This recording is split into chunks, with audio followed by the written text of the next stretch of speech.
पौष मास कथा अध्याय 3। पौष मास के इस अध्याय में कहानी एक नए मोड़ पर पहुंचती है। पिछले अध्याय में हमने देखा कि कैसे गांव के लोग अपने त्योहारों और परंपराओं में व्यस्त थे और कैसे ऋतु परिवर्तन ने गांव की जीवन शैली को प्रभावित किया। कहानी की शुरुआत। गांव में ठंड का असर अब और बढ़ गया था।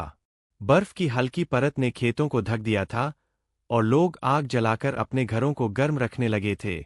इस समय गांव के मुख्य वृद्ध बाबा हरिदास बच्चों और युवाओं को पौष मास की महत्वता समझाने के लिए गांव के चौपाल पर बुलाते हैं। बाबा हरिदास ने कहा, पौष मास केवल ठंड का महीना नहीं है।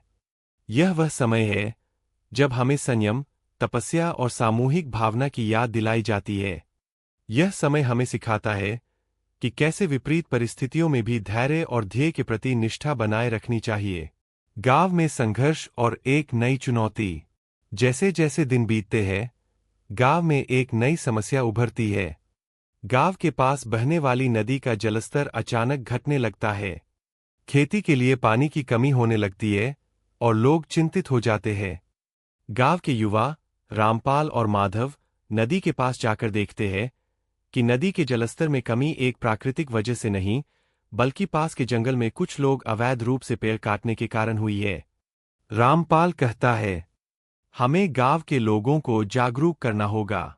अगर हम समय रहते कार्रवाई नहीं करेंगे तो हमारी फसलें बर्बाद हो जाएंगी। समूह की योजना। गांव के बुजुर्ग और युवा मिलकर एक योजना बनाते हैं। वे जंगल में जाकर पेड़ लगाने और नदी की सफाई का काम शुरू करते हैं।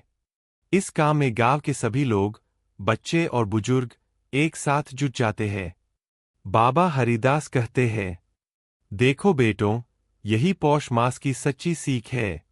कठिन परिस्थितियों में भी अगर हम एकजुट हों तो कोई बाधा हमें नहीं रोक सकती। सफलता और उत्सव। कई दिन मेहनत के बाद गांव के लोग सफल होते हैं।